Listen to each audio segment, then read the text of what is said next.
What's going on, everyone? So today I want to go over the fundamental issue when it comes to MoC in Honkai Star Rail. Now, people like to complain about HP inflation, power creep, all this kind of stuff when, I'm not gonna lie, most of these buzzwords that are popular in this community really have no meaning behind it. They're pretty empty. And there is an issue with endgame, but it's not what people think it is. It's not power creep, it's not the HP inflating, it's the new units that get shilled. And yes, people do recognize that, but I want to talk about all this stuff in today's video because I don't care about the older units as much as some other people do. But there's another issue, right? Now, with MoC, this is where people find the biggest issues in Honkai Star Rail's endgame, because when you look at the other endgame modes, they're a lot more manageable. Pure Fiction is extremely easy. I think they need to start making it more difficult, but still extremely easy. It doesn't matter who you use, as long as they do AoE damage, you're good.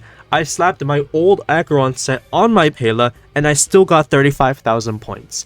I can use anyone really who does AoE damage, whether it's a Dherda, Phynon, Casterus, Serval, Himiko, anyone will work in Pure Fiction and get you that max star clear. Then you have Anomaly Arbitration, which is the new one. We don't really know too much about it because we've only had one refresh. So far, this one has been my favorite, but I want to talk about Apex Shadow.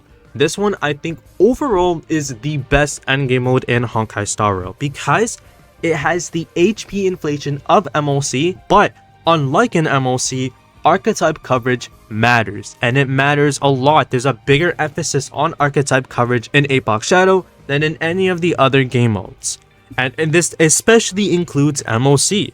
With Apex Shadow, there's going to be some refreshes where you may want to use Firefly. That may be the preferred unit. Maybe sometimes you want to use Archer. Sometimes you want to use your Dot team. Sometimes you may want a single target damage dealer like Fei Xiao. Maybe another kind of follow-up attack team. Archetype coverage is heavily emphasized in Apex Shadow. And unlike the other two game modes, genuinely, I use different units and different team comps every single time Apex Shadow refreshes. In 3.4, I used Jinglu. 3.5 was my first time using Archer. 3.6 was my first time using Saber, and it worked, right?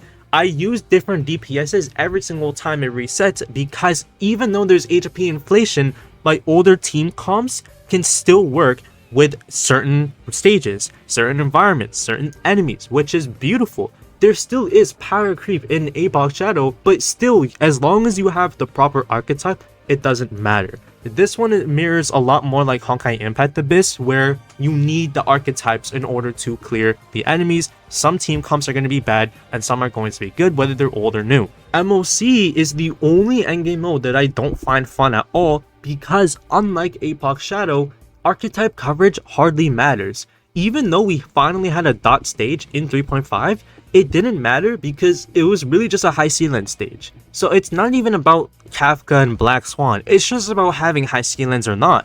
And we see this time and time again with every time MoC refreshes. It's not the HP inflation that makes it difficult for the older units, it's just how you're either going to struggle in MoC or you're not. You either have the newer DPSs or you don't. And if you don't pull the brand new push DPS, you're going to have to brute force and hope you can clear it with the units that you already have. There is emphasis on team synergy, but that gets totally overshadowed by, like I said, just the fact that the new DPSs are the ones that get chilled.